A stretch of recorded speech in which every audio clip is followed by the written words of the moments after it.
Welcome to the Lancaster Patriot Podcast. My name is Chris, and I'm joined today by Joel Saint. Joel, thanks for being here. Good to be here again. And Luke Saint. Luke, thanks for joining me. Always a pleasure, Chris. All right, we want to talk about your recent trip to Africa, the Democratic Republic of the Congo. Is that correct? Is that how you say it? That's how you say it. Okay. The Congolese people? Is that right? Yes. All right. Joel, why don't you just start out? Tell us what in the world you were doing over there. Yeah, we got a call from a missionary friend, South African missionary friend, and he called it a Macedonian call. And he said, you need to come over and help us here. The reason why is that the Bishop Lama Lama. Bishop Lama Lama. Lama Lama. That's Bishop Lama Lama. It's actually Leonard, I think, right, Luke? Yeah. Is Lama his first name and Lama's his last name? No, it's Lama Lama is his last name. We don't. There's like 4 names. We don't know the pronunciation. It's because it's spelled Lamba. But sometimes I think when they say it quickly, it sounds like Lamba Lamba. But I mean, I think you're supposed to say Lamba Lamba. Isn't that a Greek letter? Could be. Yeah, that's yeah. Our but equivalent his to full L, name right? is Archbishop Leonard Matabwe Lamba Lamba. Okay. So it's kind of a mouthful. But I asked Dad once, because he's such a venerated man among his community. Everybody respects him. They all call him. Well, out there they call each other Your dad or Lamba Lamba? Lamba Lamba. Okay. So they out there they don't call each other like pastor or priest. They call if you're talking to somebody who's a pastor or an ecclesiastical authority, they call him Papa. Okay. So, and out there, he's so venerated, he's so honored. I just speculated to my dad. I was like, I wonder if anyone actually calls him Leonard. I don't. We sure didn't hear it when we were there. No one ever called him that. So it was always the Leonard. bishop, archbishop, Papa. The pastor, the bishop. That kind of a thing. But it was never Leonard. Yeah. So.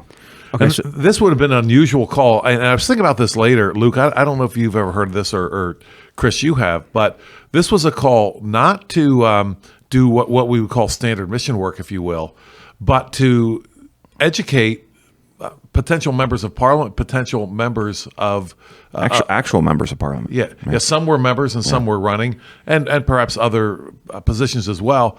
Come over and teach us what the responsibilities of a civil magistrate are. Now, you would think that since some are already members and some are running, that they would know, and they might know what their particular responsibilities are in terms of the Congolese government. But in terms of what the Bible has to say, I would have to say that their knowledge, it was very shallow. About as shallow, frankly, as what we have over here. Because the idea here is that, as well as the Bible tells us how to get to heaven, it doesn't tell us much of anything else. And so we went over to tell them what the Bible has to say to the civil magistrate, what the civil sphere must look like when Christ is king. And so it was unusual, definitely an unusual request. We spent 4 days over there, had opportunities to speak. And of course, the Bible has all kinds of things to say to the civil magistrate. So we just barely scratched the surface. But that was the purpose of why we were there. So I got distracted with the name Lamba Lamba. Was it Charles that invited you that set this up? Did Lamba Lamba reach out to him? How did you get into what's Lubumbashi? Is that what it's called? Lubumbashi. Lubumbashi. Yeah. Okay. Just recap again. Who initially set this thing up? Yes, the bishop reached out to a mutual friend of ours who spends a lot of time in the Congo, Ron Kranz. Okay. Also reached out to Charles van Veek, our South African missionary friend, said, "How can you help us?" And they decided to call us. Okay. So I've seen some of the pictures. There's a decent crowd there. Yes. Right. Oh, yeah. And you also did maybe you went to some churches as well. We did. We preached on Sunday. Yes. Okay. So you preached to some churches, but the conference, we call it a conference you were Yes. at? Okay. Yep. Did that have a name? Yes, Luke. I don't know if you remember. It's partly. It's REDTCO, but I cannot remember how that translates to English. Yeah, maybe you can, Luke. It's REDC, REDCO, or REDTCO. Yeah, right. So they called it Redetco, and I would call that organization similar to. Probably the closest thing we have over here like that would probably be Turning Point USA. Okay. It's not a political group. It's not a political party. Okay. They don't want to be a political party. They want to influence political parties. So, and that stands for it basically translates to the Assembly of the Children of God for the Transformation of the Congo. That's what it stands for. And throughout the conference, the bishop was reminding people that we're not here to promote a political party. We're not trying to, because I think there's several hundred political parties in the Congo. And at any given point, those political parties will be joining or breaking away from other political parties to make like these super parties, if you will, that are built up of little parties. And so there's so many. So the bishop, the entire time was reminding people, listen, we're not here to try and push a political party.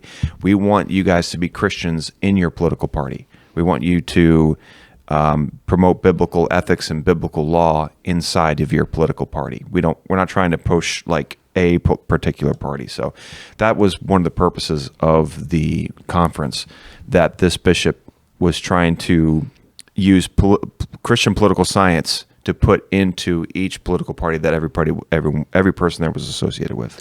Okay, so this is a conference for people that are in the civil government or want to be in the civil government, and you're going over there and bringing the biblical worldview, saying how do we apply the Bible in the civil sphere as civil rulers? Yes, but it was actually greater than that, because people who were in attendance there were not limited to political party members or hopefuls. It was also lawyers. Lawyers were there. Okay.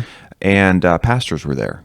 So this was a conference for like a 1-2 punch of all aspects of basically human government to try and the ultimate purpose was to see Congo for Christ.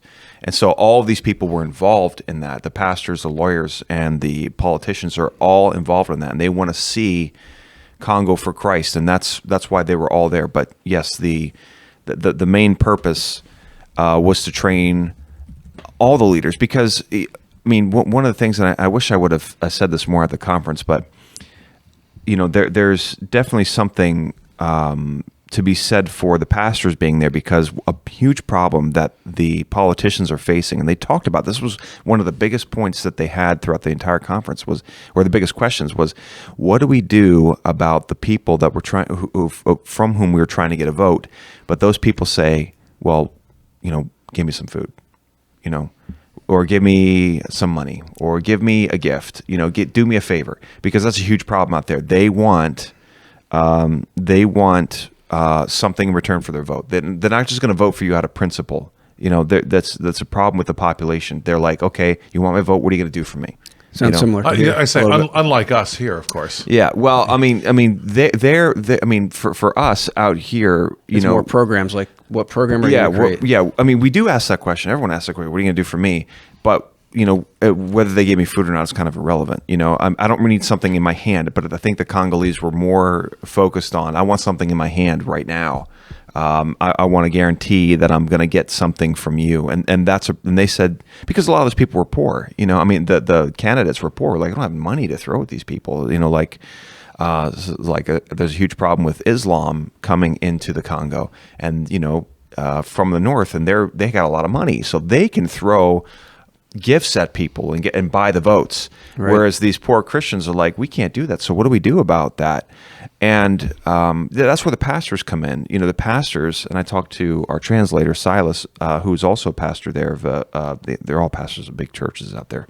I asked him about that, and we talked about the pastor's role of, if the pastors aren't involved with their congregations and saying to them, listen, you guys got to stop waiting around for a bribe, basically, to vote. You got to vote for Christians out of principle, even though they don't do anything for you as far as like tangible, like here's a loaf of bread. Right. The pastors have to be in their congregations and looking at their congregations and saying, listen, you got to vote for people out of principle because you have faith that they're going to do the right thing biblically, not because they're going to do the right thing physically. They're not going to give you bread, even if you don't get anything out of it. You got to vote for the person who's going to do righteousness in office, and that's a huge part of getting Christians in political office out there, is that the pastors have to be reminding the people, stop waiting for a bribe. Yeah. Now, do you have any ideas how many people attended this conference roughly? Between 150 and 200. Okay. Yeah. And what are the chances of something like this happening here? in Lancaster County, getting these political leaders to come to something like this? No, 0%. So just give us a brief, your understanding, either Joel or Luke, on the climate over there. I know you were there for a brief period of time. It's one part of the nation. There's almost 100 million people that live in the Democratic Republic of the Congo. So it's a big country. And this was a small sampling, to be sure, but still, kind of what was your take on, maybe Joel, you first, on what some of the Christians over there, how they're thinking about these things. Maybe they're even in a better place to receive this teaching than people in America? Yeah, we talked about that. In fact, we all, Luke and I and another friend, Alan Cohen, who was there, we preached in different locales on Sunday morning.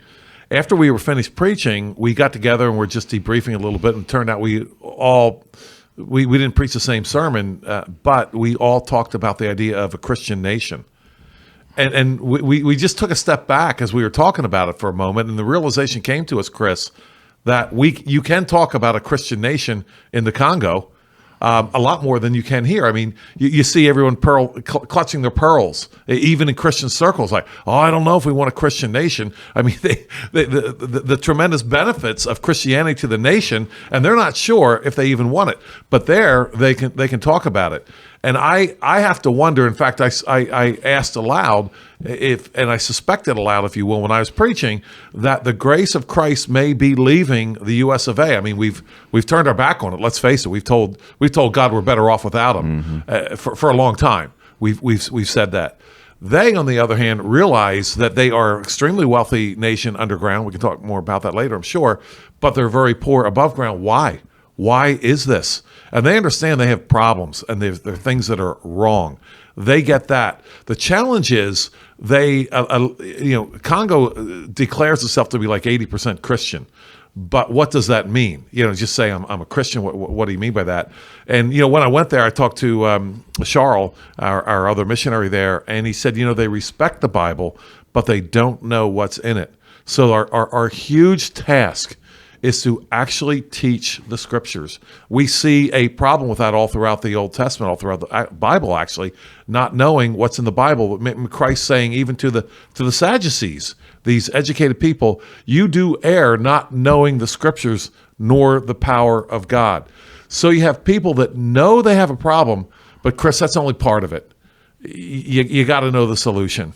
And that's why we were there. And that is the great, I would say, yawning need of the Congolese people. What are the solutions here?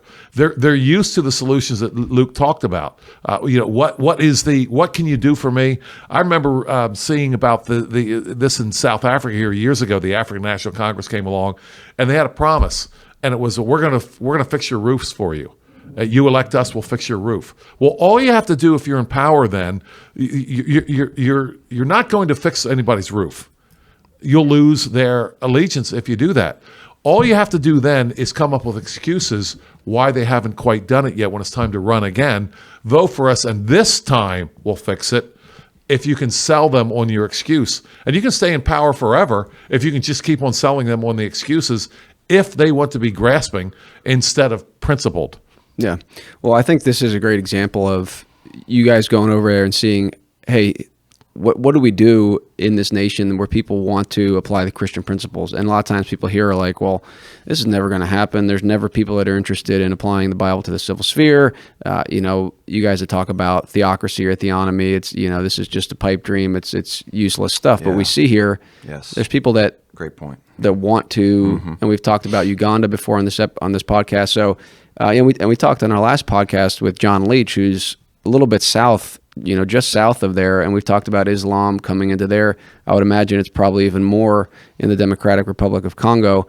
And you have these competing worldviews, and it seems to me, at least, there are some people there that are saying, look, Christianity has to be the solution. We don't know what that means, but come teach us. At least some people were open to that. Luke, what was... how many talks did you have, or what was your main point when you were there? And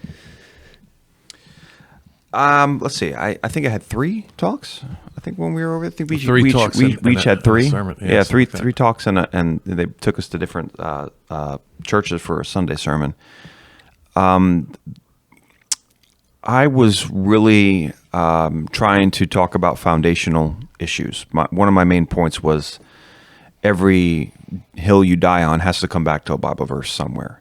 If you find yourself arguing for, well, studies say, or this person said, or my personal story is X, and you're fighting and you're dying on that hill, you're dying on the wrong hill. I kept trying to remind them that every good idea, every political idea, if it's a good idea, has to come back to a Bible verse somewhere. And I started off by asking them, because a lot of times when we were giving our talks, they were very quiet, and this is not a quiet crowd. They're a very loud crowd. They're a very responsive crowd. The Africans are notorious for having a lot of energy, and when we were giving our talks, a lot of times they were very quiet, and we talked about that later. And I think one of our translators said it's because. I think both of our translators said it's because you're giving them stuff that they've never thought about before. They've never thought about this, so they're considering it. That's why they're being quiet. And when we first got there, I think there was no trust. They were like, "Who are these Westerners? Coming in here? Do they think they know? What are they going to teach us? Are they just more politicians?"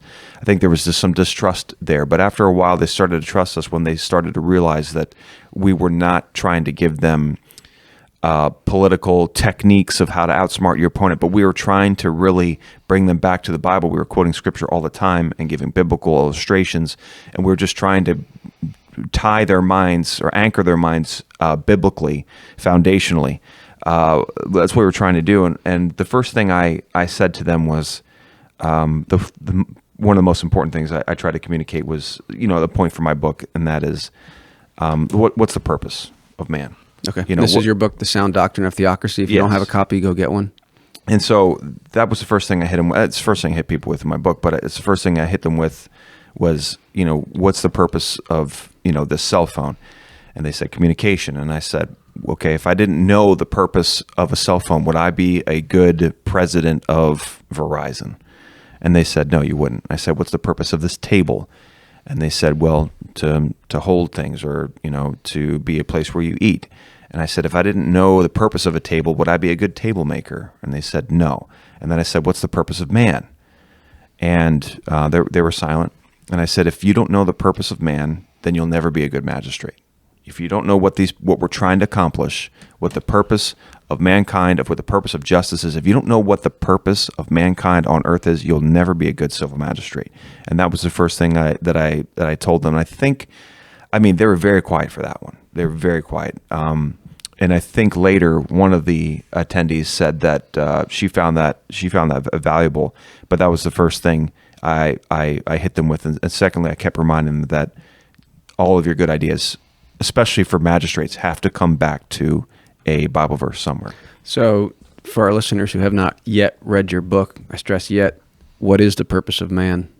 Oh, the purpose of man. I said this too. I didn't just leave it open-ended, but I said the purpose of mankind here on earth. When God created man and woman, and he showed them the garden, and then he turned them around, and he showed them the world, and he said, be fruitful, multiply, and take dominion over the earth. That's man's purpose here on earth. And for my Reformed friends, we kind of live and act like God said, worship, glorify me and enjoy me forever. He didn't say that. He did not say, glorify me and enjoy me forever in the garden. When he showed them the world, he said, be fruitful, multiply, and take dominion over the earth. So the purpose of mankind is to be fruitful, multiply, and take dominion over the earth as far as our physical responsibility towards the world goes and towards each other. So we have a responsibility to follow this creation mandate. And theonomy and theocracy are the only two political systems that take into account this divine purpose. No other political system takes into account the divine purpose of man. Any sort of ism that you can throw out there, it doesn't start with, okay, what are we trying to accomplish here on earth as mankind is concerned? What's the purpose? Are we trying to just gain wealth? Are we trying to redress some wrongs? Are we, what are we trying to do here? And God has told us, okay, here's what you're trying to do. You're, as mankind, the ultimate purpose, you're trying to take dominion over the earth. And so God created a system that maximizes that purpose.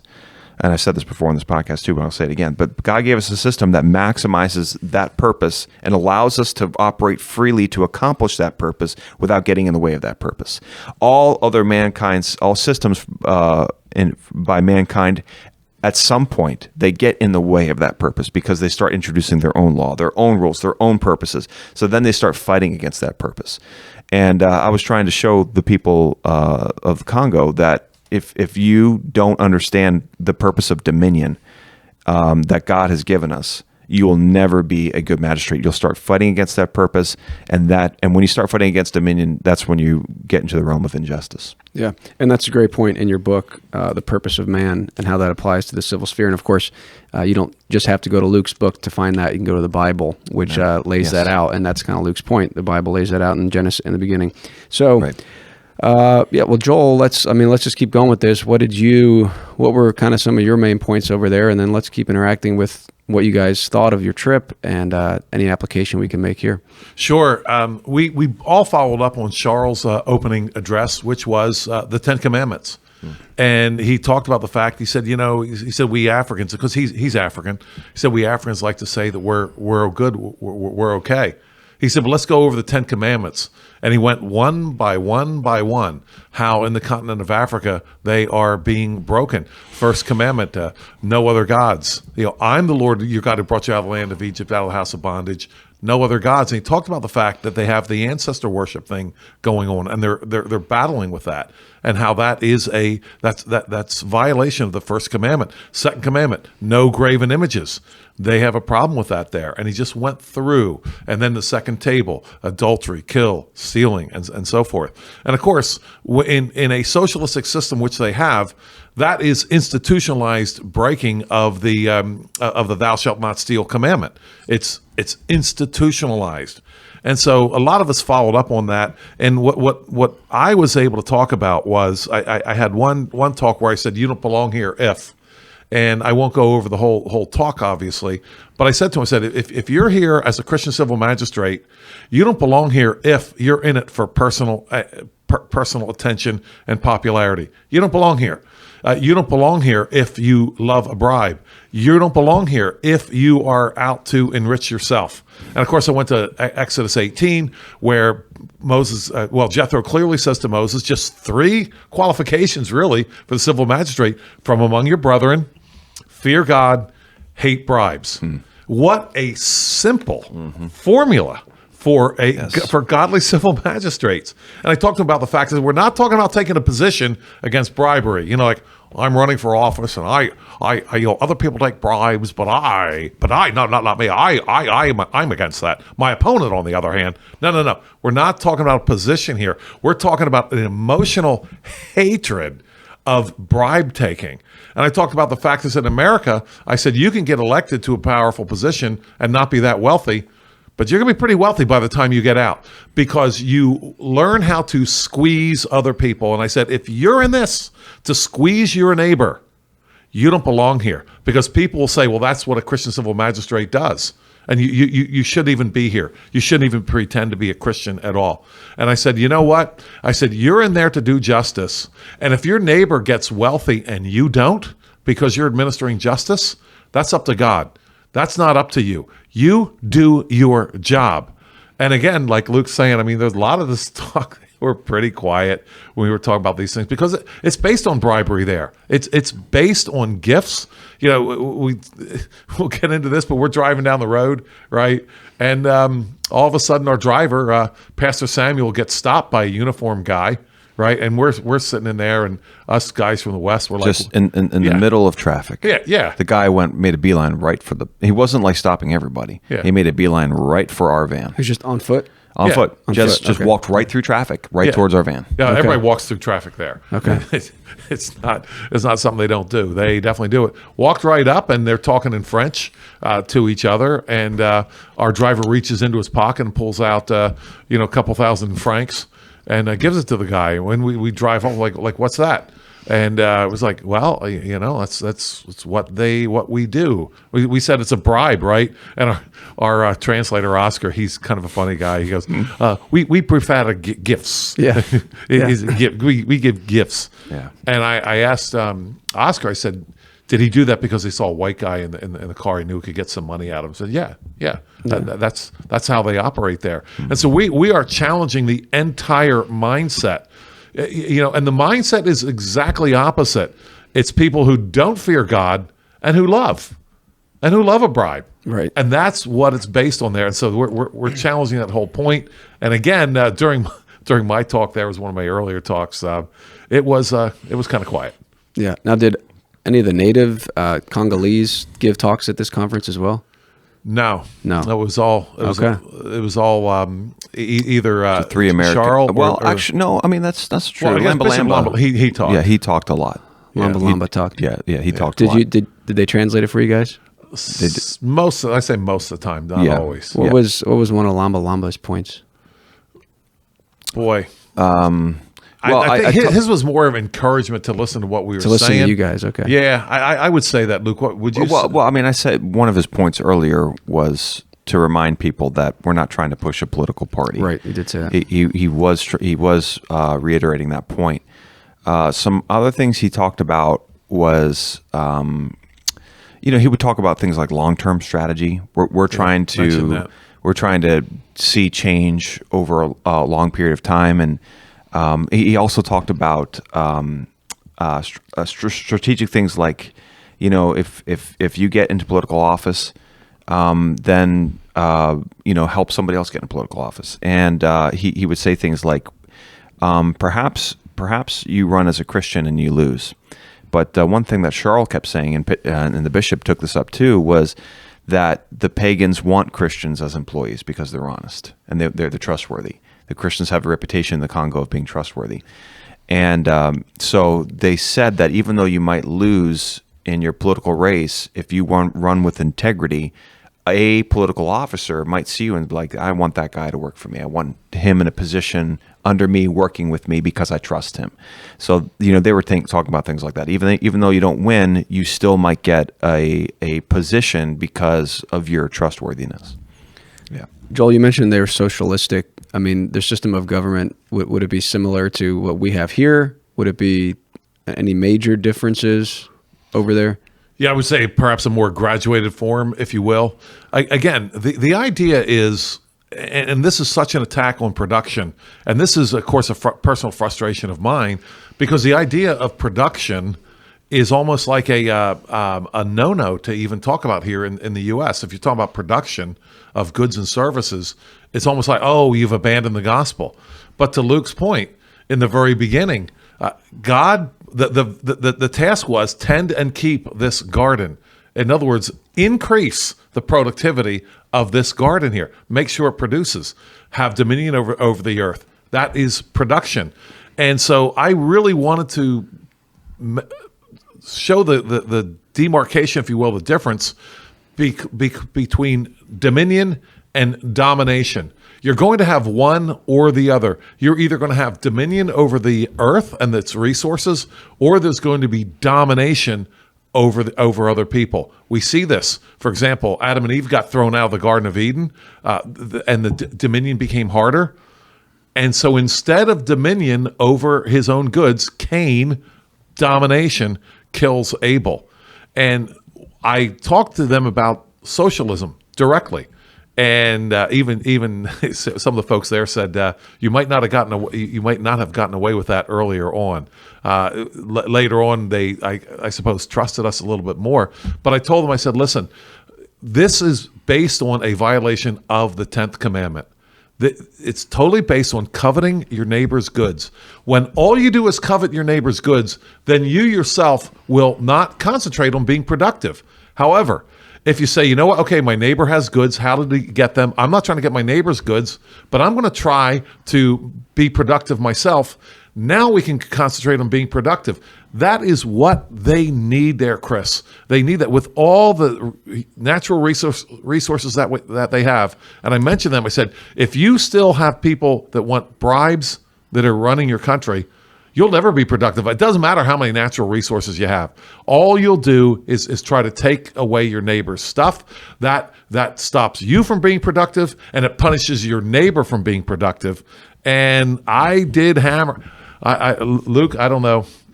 You've heard me talk about socialism all our lives. I hammered it as hard as I could.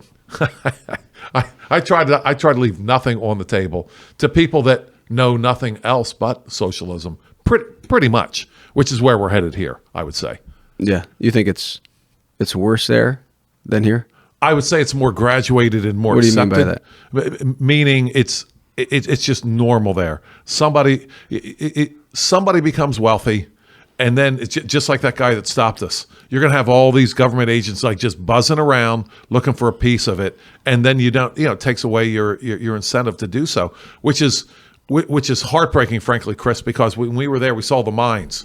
The mines are owned by foreigners. So while they punish their own people for production, they have their hand right out to foreigners to carry off their wealth. It's heartbreaking. Wow. Yeah, it's the DRC is the second largest country in Africa by land area. It's the 11th largest in the world. Again, almost 100 million people there, and there's a ton of resources. Precious metals, rare metals, even. Yeah. And precious metals, diamonds, gold, silver. They even have iron. Yeah. And what happens is the foreigners come in, and what they say is, we're going to dump $1 billion into the Congo. We're going to dump $1 billion. If you give us this mine, you give us this tract of land, let us mine this, we'll give you $1 billion. And so the Congo's like, okay, great, yeah, sure. And so what happens is, like, say for example, China, what they'll do is they'll come in and they'll start investing their $1 billion. But the problem is they won't do it in the Congolese. They'll hire their own people, right? They'll buy their own equipment. They'll make their own infrastructure. And they will not give any of that money to the Congolese to do it. I mean, and it's like, can you blame them because they're so incompetent, right? As workers, they're historically, they're not known for their craftsmanship. So they come in and they make these promises. We're going to dump all this money in, but what they do is really dump it into their own economy. They they hire their own people, and they don't hire anybody. They from might give Congo. them a little. They might give them some money, but then it ends up enriching China or whatever nation instead of. Yeah, this is such an important thing here because again, they need productivity. That they don't need money. Right. Like let's say we took our American dollars and just dumped it all over Lubumbashi. What would that actually do if the productivity doesn't increase? Mm-hmm. The prices, inflation is an increase in the money supply. It would just increase the prices of their goods. That's all that would do. We need to understand here in the West, our pastors need to understand this, that the poor don't need money. They need justice is what they need. Yes. And justice is allowing them to keep the proceeds of what they make. Injustice is taking away the proceeds of their work. And allowing them to sell their labor for whatever cost they want. Yes, no minimum wage without a government official telling them what they can and can't charge. Right, for their labor. Yeah, let them make the decision between the two of them. And we also talked a little bit about the fact that, Luke, I don't know how far this went, but we talked about the fact that justice, and Jethro talked about this with Moses. It shows up again in Jeremiah chapter 7. Justice is between a man and his neighbor. That's what the judges were all about. I know this is in Luke's book as well. Justice occurs between a man and his neighbor, not between a man and the state, because the state can keep on changing. You've committed a crime against the state. No, if I steal from my neighbor, it's a crime against my neighbor, not against the state. The only role the state has there is to ensure that my neighbor is properly compensated for what I have taken away from him. Yeah, our theme verse, my theme verse anyway, for the Congo, or what's happening over there, is found in Proverbs 13:23, which says, "Abundant food is in the fallow ground of the poor, but it is swept away by injustice." And we were really trying to communicate to them, as Dad was saying, that even though you guys get all the money in the world, if you have injustice, it's worthless. You're just never going to improve as a nation. You're never going to be a godly and righteous nation. And one thing that I tried to communicate was, the claim in Deuteronomy 4 when Moses says, "Hey, listen, when you guys implement this and do these laws in the sight of the nations, because that will be your wisdom." And many people will look and say, who has a nation like this with a God like this and laws like this? That Moses is not making the claim that I think many Christians kind of believe, that we are a Christian nation by how well we worship God. the whole silly worship is warfare thing. I mean, we think that we're a Christian nation because of our personal testimony. If we just acknowledge God, then we'll be a Christian nation. If we worship God well, then we'll be a Christian nation. But Moses actually makes the claim that a Christian nation is identified by their laws. What kind of laws do you have? And Moses in Deuteronomy chapter 4 says that, the foreigners will look at you and they'll say, what nation is a nation like this with laws like these? And it says nothing about worship. It says nothing about acknowledging God. It says everything to do with the kind of laws that you have in place in your justice system. Yeah, if I could follow up on that a little bit.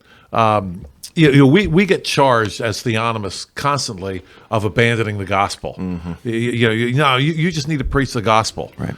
And that's a missions emphasis. And of course, in Christian circles, all you have to do is say missions, right? And people are like, oh, the money starts flowing, and who can challenge missions, right?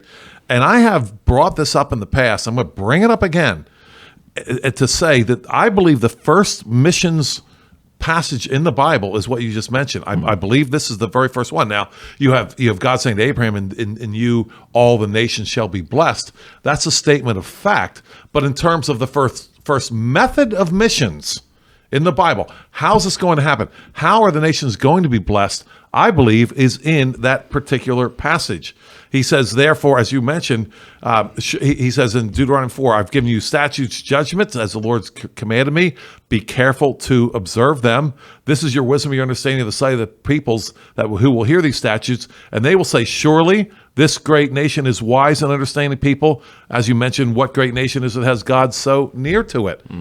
In other words, through God's law, other nations are going to say, they're going to want to inquire. I said, who is behind these laws? They're not going to say, oh, these Israelites are like extra smart, right? They have high IQs. No. They're going to get the point. There must be a God behind these laws here. And I'm arguing that this is the first missions passage in the scriptures, and it's about the law of God. Yeah, and just to tie that together, I think you mentioned this in your sermon this week, and I've mentioned it before, maybe even on this podcast. On Isaiah 1, the Lord, through the prophet Isaiah, indicts the people. They have the ceremonies, they have the perhaps quote unquote worship, if you will, but they don't have justice. Right? He says, cease to do evil, learn to do good, seek justice, correct oppression, bring justice to the fatherless, plead the widow's cause. You never find in Scripture God saying to a people, you have executed justice between a man and his neighbor. You have heard the widow's case. You have delivered the oppressed from the hand of the oppressor. But you are, I'm against you, because I think some people think, oh, you theonomists, you just want justice in the civil realm, and that's this external thing. I don't think that's possible. I don't think it's possible to have justice in society without loving righteousness in the heart and home. And you never see that in Scripture. You never see a people loving justice and loving truth in the society, and delivering the oppressed from the oppressor and executing justice. And then in their personal lives, they hate God's law. It just doesn't happen. But you do see the opposite. You see people following the rituals, but not executing judgment. So anyway, Luke, anything else you want to share? Proverbs 21, what you're just saying there, Proverbs 21, 3 says, to do righteousness and justice is chosen by Yahweh over sacrifice. And many Christians are under the impression that my church worship is somehow more important than actually doing justice. And that goes back to Amos 5, where God's like, I hate your solemn assemblies. Let justice roll down like water. That is what, and again, it says right here, I'm going to read it again, to do righteousness and justice is chosen by Yahweh over sacrifice. And the Christians have gotten the stamp of temporary approval by the state and by the world. You can do your worship. So we throw ourselves into it like it's this big battle, like we're fighting some big war by, raising our hands and lifting our hands in worship. And that's where the seeds of worship is warfare. They grow because the world says, okay, you can have your little worship service for now. And so we act like we're fighting this big fight. Oh my goodness, we look at us, we're really, going against the world here, but we're not. And so we're cranking up the decibels. That'll fix them. Yeah, they're scared now. They're shaking in their boots. but actually God is saying, I wish you guys would actually do justice. And theonomists, we're as theonomists are I think we're trying to say the same thing as God. Obviously we fail at that many times, but we're trying to say the same thing as God. What's more important than our worship is the state of our judicial systems, our justice systems is more important than our worship. Our relationships, starting in the home and then in society. Yes. And I don't think those things they're not separated in Scripture. No. Like if you were going to have righteousness and justice in the home, it's going to extend out. So of course, I don't think you're saying, it's not important, to gather together and hear the word and sing God's praises. I don't think you're saying that. You're saying that God says, look, do those things, right? But you need to execute judgment and rightiousness, and that is more important. It's more than that. It's I don't care about those things if you're not doing right. If you're not doing righteousness and justice, if you're making this big worship service and you're worshiping God in church, but then you go out and you do injustice, then I don't care about your worship. Right. That's the problem. And the Christians, they don't seem to, in this nation anyway, they don't seem to grasp that idea. They don't seem to care about that idea. We just want to worship God big time in our church, and then once we get out into society, the best thing that we can get out of the Christians is, hey, I don't want to make a big deal. I don't want to make a scene. I just want to go to work. I don't want anyone to notice me. Blah blah blah. So that's one thing I want to say about that. But another thing I tried to communicate to the Congolese was the idea of statism. What is statism? And so I took they had a lot of flowers around the stage at that point, and I took a flower pot that had a bunch of roses, and I took out a rose, and I said, "This is the authority." It was a big flower pot. And so I put on the table, and I said, I took out a rose, and I said, this is the authority that God has given to the family. This is what it looks like. And I put on the table, and then I took out another rose, and I said, this is the authority that God has given to the church. He's given this much authority, and I put it on the table. And I took out another rose, and I said, this is how much authority God has given to the state. It's just a little rose, and I put it on the table. And so there's 3 roses on the table. And I said, this is what statism is. So I took, instead of grabbing the original pot that had all the flowers in it, I took the biggest, this huge vase that was sitting nearby. It was a massive vase. And I took that vase and I set it on top of the rose of the state. And I said, that's statism. They've taken all this power and authority, and they're huge, and they just dwarf the power and the authority of the family and the church. And I said, that's what's going on with you guys right now. This tumor of an entity, this absolute monster of an institution is taking way more power and authority than what God has given it, and it's dwarfing the other powers and authority. And once that happens, a massive imbalance occurs. And so I was trying to really communicate to them that you are sitting under abuse of power. You're right now, and I think that's something that a lot of people have difficulty trying to understand, this abuse of power by the state. And I think many Christians in this country would do well to understand what abuse of power and authority looks like. Yeah, most of everything you talked about could probably be applied pretty directly here, maybe with some slight modifications. Yeah, it was actually easy to make applications from. We didn't have to talk about the Congo so much. Mm-hmm. We talked about what's happening over here and just simply made the application. We actually spent a little bit of time while we were there in Proverbs chapter 28, and a verse there. Evil men do not. This is 28:5. Evil men do not understand justice, but those who seek the Lord understand all. In other words, we can't even, this, Luke, goes back to pastors here, right?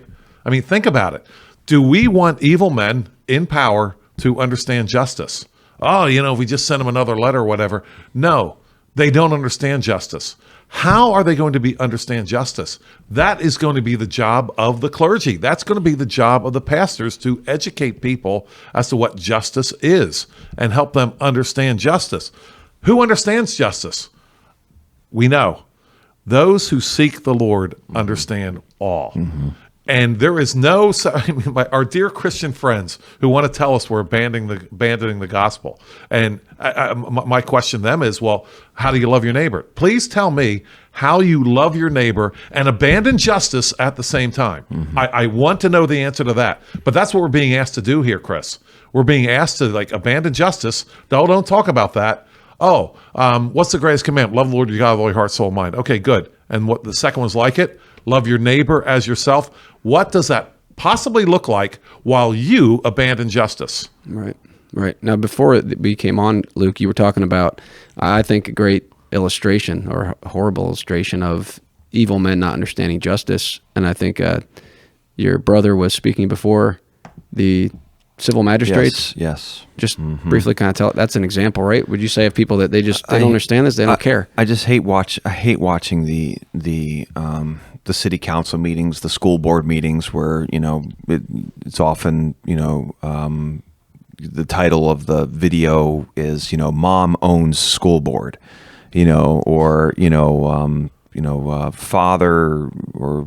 father destroys woke ideology in front of school board, and everyone claps and cheers.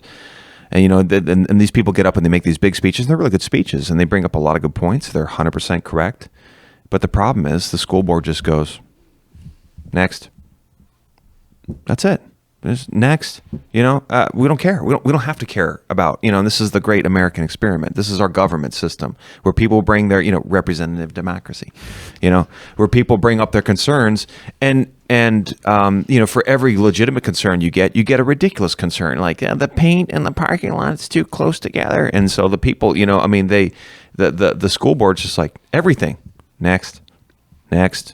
We don't have to listen to you guys. We can just say next all the time. And then every now and then you get like a motion to adjourn, and then they just leave. Right. And they can keep saying next as long as they have our money. Yes. Without our permission. Yes, exactly. They can say next all day long. Next all day long. Hey, bro, you're saying to me you're giving me a real good speech. Okay, good. Guess what? Yeah. I got your money. I got your money. And whether you like it or not, I got your kids, because you have the gumption, shall we say, to come and give us a speech, right. But you don't have the integrity to pull them out of this mess. I got your money and your kids. So I want to see an angry parent.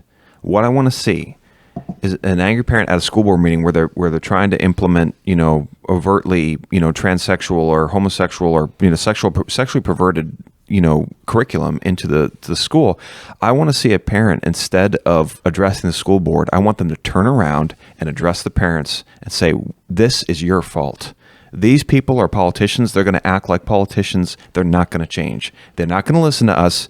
This is your fault. You keep sending your kids to this school thinking that you're not going to be affected. I want to see a parent turn around and talk and scold, instead of scolding the people who don't care. Scold the people who do care.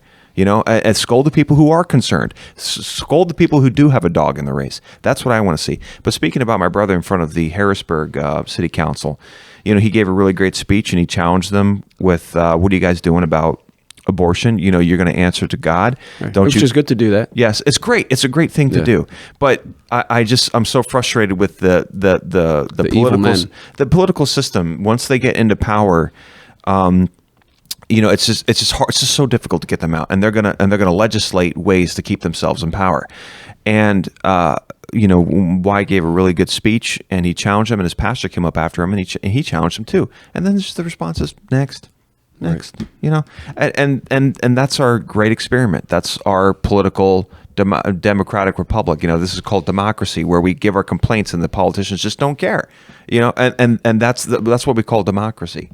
And that's ridiculous. It's asinine and it's insane. I want to get back to the pastors here for just a moment, because what we say is that they'll respond to the letters and they'll respond to the people and this kind of a thing. American pastors, Congolese pastors. I'm talking about politicians in general, okay. And I want to bring it back to pastors, because there was a man who didn't. Well, he might have had some political power, if you will, but John the Baptist challenged Herod personally. And of course, Luke 3 tells us that he not only challenged him on the fact that he couldn't have his brother's wife. Think of this for a moment and contrast this with our pastors today, Chris and Luke. John the Baptist, he wasn't talking about some kind of policy about whether or not we're supporting the immigrants among us and whether or not we need to raise the minimum wage. He was right at Herod and said, you cannot have your brother's wife. And of course, Luke tells us that he challenged him on other points as well. Where are the pastors doing that today? And Christ said that that John was the greatest born among women at that time. And so we're actually being told the opposite today. You don't talk to the politicians about these kinds. You keep your mouth shut. You just preach the gospel. Here's a flash of insight. When John the Baptist challenged Herod on his wickedness, he was preaching the gospel, because the gospel is the good news that Christ died for sin, and we better identify what sin is before we can even preach the gospel. Yeah, absolutely. Absolutely.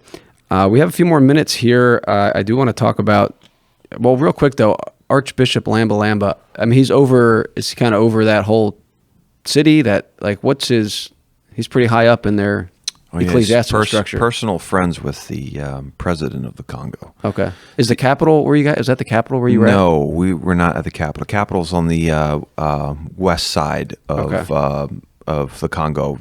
We were on the southeast side. Okay.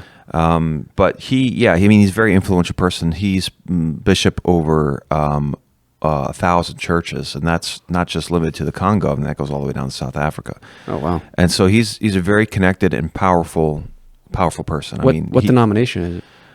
Well, it's called the church denominations, if you will. I'm not sure if they identify as a denomination, but if you will, they call it the Come and See Church. Come and see. So that's what they do. And almost all the people that we interacted with were involved in the Come and See churches. It's very powerful and influential, but he's also a very humble man. Like we were sitting in the conference room, in between sessions while we're eating lunch and stuff like that. We'd be sitting there talking English. He doesn't know very much English. But what he would do is he would sit at the table with us and calmly listen and just eat his food and just watch us. And that said to me, here's a man who doesn't need to be the center of attention. He doesn't need to be involved in every conversation. I know the politicians here in the United States, if they're sitting at a table, most of the time, they got to be involved in the conversation. And if they're not, they're going to get up, make an excuse and get up and walk away and go do something important because they're important people. They view themselves as important. I always have to be doing something important. And so if they're not involved in the conversation, they're going to make an excuse. Hey, I got to go, do something. You guys have a good time, whatever. Or they're going to be trying to control the conversation. In the conversation, they got to be part of it. But this man would just sit there calmly and eat his food and watch us talk, even though he didn't understand what we were saying. He didn't make an excuse to get up and walk out and do something else. He's just appeared to us as a very humble individual. Yeah, Luke, contrast that with your buddy, guy I'm calling Luke's buddy. Luke really struggled with this guy. We don't even know his name, but he was constantly inserting himself in any kind of photograph that was taken. Yeah. Congolese guy? Yeah, Congolese guy. He just had to be there every time, and Luke was so irritated with Luke's buddy with this guy. And Bishop Lamba Lamba was like opposite of that, frankly. Yeah. And this other guy had accomplished nothing as far as we were concerned, Yeah. pushing himself. Bishop Lamba Lamba, opposite, accomplished much. Yeah. Didn't have to be the center of attention. Mm-hmm. Yeah. Well, speaking of food, what was the strangest food over there? For me, fish with a head still on. Was it cooked at least though? Yeah, it was definitely cooked, Okay. and I think seen as a delicacy among those folks. Were you supposed to eat the head? I'm not sure. I didn't make it that far. But a funny thing happened. Luke and I had to share a hotel in Addis Ababa, and interestingly enough, Is that in DRC? no, that was in Ethiopia. Okay. On our way, because we had a stop over there, and we we were hungry. Been on the plane the whole time, and get into the hotel around 10 o'clock at night or whatever, and we're offered, hey, would you like to participate in our what do you call it? Not smorgasbord, buffet. Is that their accent? Buffet. It was some Luke's better at it than I am, right? But you're like buffet. Yeah, that sounds pretty good, right? We're hungry, right? And there's hotels right there, and it looked pretty nice. And so there are about 4. What do you call those pans with the lids on and the fire underneath them? Yeah, I forget what they're called. Whatever they're called. There are about 4 of those, right? Around the corner, there's some cupcakes or something like that, right? And Lancaster County people will appreciate this. And I I looked at it, I said, to Luke, I said, you here buffet, you think, I got to have some options here, right? Right. And I look at it, I say to Luke, I said, well, it ain't Shady Maple, right? And Luke says, after a pause, he said, well, pretty shady, not much maple. Yeah, this is all shady and no maple. Yeah, as we said. But I think that it's definitely the strangest food that they have over there was this thing called mopane worms. Oh, yeah. Yeah, I mean, it was... Worms? Yeah, worms. Yeah, I mean, caterpillars. Okay. The caterpillars that have left themselves, they would become butterflies, eventually. So they were serving these worms. At the conference? No, this was at the bishop's house. Okay. They had a party. Lamba's house? Yeah, it was like a garden party. I mean, there was all kinds of people there, all kinds of food, really beautifully laid out. Yeah. Did you try one of the worms? No, and here's why. Because I mean, most people are like, "Why didn't you try one?" Here's the thing. Okay, we're in the Democratic Republic of the stinking Congo. Okay, if you get sick out there, okay, it's not a good place to be sick, and there is no way that I was going to risk getting sick just to say that I ate a worm. I can eat a worm over here. That's okay, true. And there's just no way. We can set that up. We can set that up on this podcast. Sure, we can, and I'm going to deny it there too. But I mean, I was like, I was interested in trying it just to say I tried it. But I was like, what's the risk here? If I actually get sick, this is not a place I want to get sick. Just to say that I ate a worm in Africa, I'm not doing that. So I was like, I'm not trying this. I'm not eating it. How were they prepared? Were they cooked? They were cooked, and it looks like something was added to it because they had some sort of, substance holding them all together. They were clumpy, but they were definitely whole worms, half worms. I mean, they were definitely in there, and I gave it to our translator Oscar, who is native Congolese, and he was eating it right up. He said, this is pretty great. Well, don't tell our politicians and our power people here that they're interested in insects. Maybe they can switch over to worms. So don't tell anybody. Yeah. I'm sure the World Economic Forum, is interested in the story. My thoughts about eating worms. Yeah. Real quick, Joel, you had mentioned to me, I think, either on the phone when you're coming back, that you were encouraged that it seemed like many of these Christians didn't just want the Western money. Just to kind of tie back what you were talking earlier, instead of just pouring money in, they seem to not want that in this case. Right? Yeah, I was very encouraged with a lot of things with this trip. I will tell you my most encouraging moment. It happened not when I was speaking to the politicians, but when I was actually preaching. And there might have been, 1,500 people there or whatever. And by this time, they were being very, very responsive. And at one point I said to him, and you must reject Western money. You must do this. And they responded extremely positively to that. And I thought to myself, you know what? We're not the only ones doing teaching here.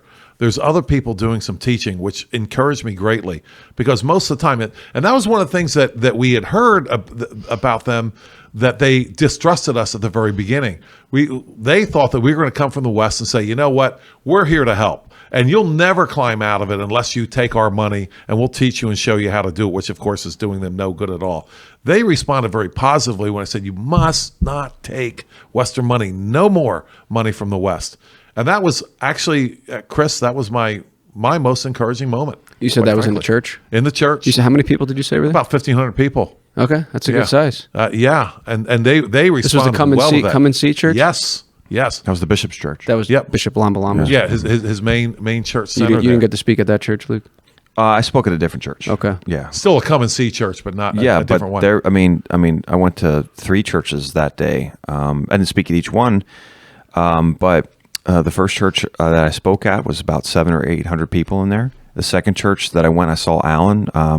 Alan was speaking at that church. Alan, by the way, will be speaking at the Mars conference coming up next month, sir. Yeah, he'll be speaking on the gospel versus with the military. Yes. Or gospel at war with the military. At his church, there's about the same amount of people, 600-700 people in there. And then we went to see a third church where the church had already let out, but that was 2 services. There were probably about 600 or 700 people there too. Okay. So these massive churches all in the same city. Yeah. And I'm like, man, there's nothing like that. I can't compare this to anything in America. Especially their desire to see God's law in society. Well, we certainly have those size churches here in Lancaster County, but to get you and Joel to speak there on God's law is no, that's never not going to happen. No, absolutely. Hopefully not. it will one day, but Yeah, well, I don't care if it's me or my dad. I mean, I just want somebody, please, Right. somebody do it. You know, who cares who it is? I just believe the claims of the scriptures. Believe the claims of Psalm 119. That's all. You know they exist. You know, people often say, well, just read your Bibles. Well, at this point, I'm like, I'm not even going to ask you to read your Bible. Just believe it. I know you. You know what it says. Most of you. Right. Definitely here in Lancaster County. Yeah. Yes, in Lancaster County, you know what it says. Just believe it, for Pete's sakes. Yeah. Well, that is encouraging over there to hear that these large churches, small churches, whatever, are interested in hearing these things, and that is what needs to happen here, and that's what. Yeah, we got work to do here. Yeah, and I know that's what you were at IRBC, the church, and Mars as well. So Yes. We got to wrap up soon. Real quick though, I heard that over there they really appreciated you, Luke, because of your age. You were younger. Is that true? Well, I mean, I think, or was it because of your? No, it was because I was in the right place at the right time. I mean, they wanted. I mean, when selfie time came, and they wanted to take pictures.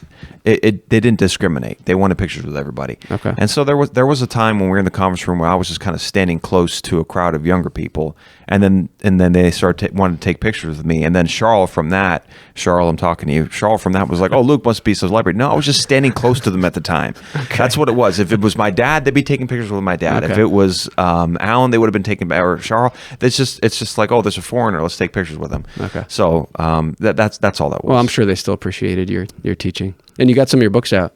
Yes, I did get some of my books out. Unfortunately, they speak French out there, so get the book translated. Yeah, that'd be great, Lord willing. But a couple English-speaking guys, I got my book too. So, okay. And I gave a copy to Bishop Lamba Lamba. So you should see if Bishop Lamba Lamba can get a translator for Luke's book. That would be great. That would be good, because they need that book. Yeah. It would be perfect for the folks that are there that are trying to figure out, what does God have to. And that, I mean, put simply, that's what we were doing there. Very simply, what does God have to say to the civil magistrate? Right. Yeah. Absolutely. All right. I think we've covered a good amount of stuff. Obviously, there's a lot more we could talk about. None of this stuff is recorded. Was it recorded? Can we get access to it? Where you're speaking English and then they're translating into French? Oh my goodness! It should be recorded. They recorded everything on. They recorded it, yeah, and put it on their TV. Okay. One thing that happened there that was kind of funny. Oscar, our translator, decided to mess with me one day, and he said, he picked up like a butter knife or something like that, acted like it was a microphone, right? Oscar's a really cool guy, and he said to me, again, Luke can do the accent better than me. I says, you are running for parliament. What are you going to do for our problems here in Congo, right? And he thought that I was going to like stumble, I came all the way over here, but I don't really know. Be better, whatever. I just started right in. First of all, constitutional amendment banning abortion. I'll do whatever I can for that. Right? He said, well, we already do not have abortion. I said, yeah, but what about the future? No abortions now or later. Secondly, no more money from the West. Thirdly, right? And then he started acting like a reporter, started arguing with me, right? So Charles says, well, how about if we do this in front of everybody, right? And I said, I'm game, right? And maybe Luke, you could describe what happened. Oh yeah, well they did in front of everybody. It was a huge hit. Yeah. It went over very well. It was. I think they all had their phones out. They were all very involved, and Oscar and Dad did a great job. It was difficult for the translator because the translator he couldn't keep up. He couldn't keep up. I can imagine translating. Joel Saint. Yeah, he's trying to translate, and the thing was, Oscar was he was conniving. He was taking advantage of the translator's pauses and desire to translate everything, and he was speaking over him to the crowd. Yeah, to Dad really, and Okay. taking advantage of that, and so it was.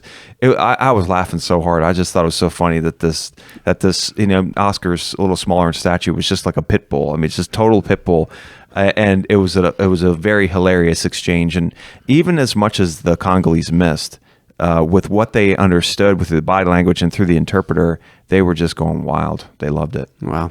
So we're gonna have to do it again next time if we ever go back. Yeah. Final word, Joel.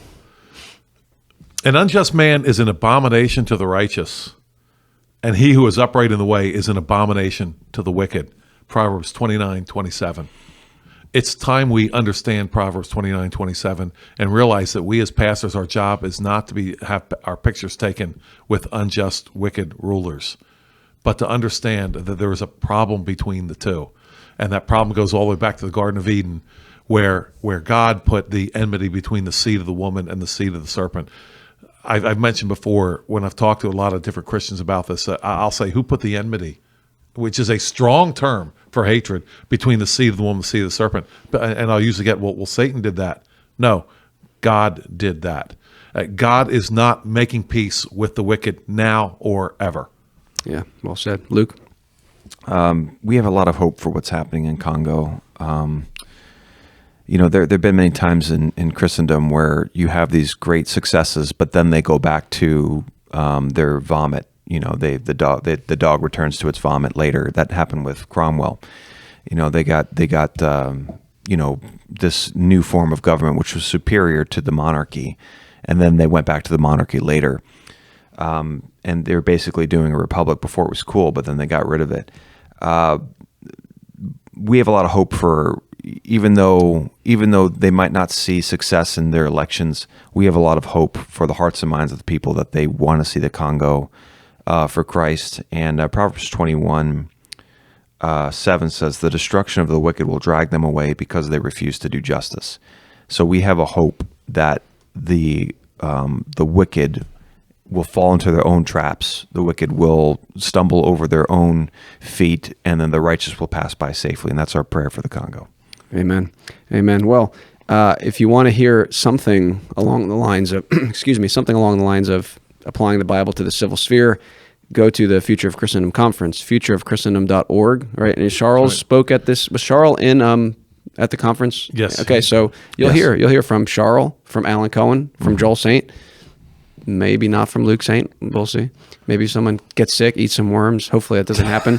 But you'll hear from at least 3 of those 4 speakers that were over in the Congo at this conference coming up in Lancaster County in September. Go to futureofchristendom.org. Right, Joel? That's exactly right. And you're going to hear things there where our theme is the gospel at war.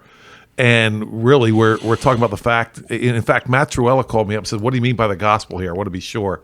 And my answer was simple. Here's what we mean by the gospel. Starting in Genesis 1:1, going all the way through Revelation, the end of Revelation 22. That's the gospel. And it is at war with all injustice, with all unrighteousness, with all wickedness, with anything that sets itself up against the knowledge of Christ. Yeah. Well, I hope you can make it to that. And for more information about the Lancaster Patriot, go to thelancasterpatriot.com. I want to thank Joel and Luke for coming in and sharing about your trip to the Democratic Republic of Congo. Hopefully, the Lord will continue to work over there, and the word that you shared will continue to flourish and grow. So thanks for listening. Until next time, remember, Christ, not the state, is king. So long. Hey everyone, I hope you enjoyed that episode of the Lancaster Patriot podcast as much as I did. If you'd like to support our work here and help us get even more content like that out, please consider becoming a patron by visiting patreon.com/thelancasterpatriot. Your support will help us continue to provide news and commentary to Lancaster County and beyond, and you will have access to bonus content exclusively for our patrons. Again, go to patreon.com, that's patreon.com/the Lancaster Patriot.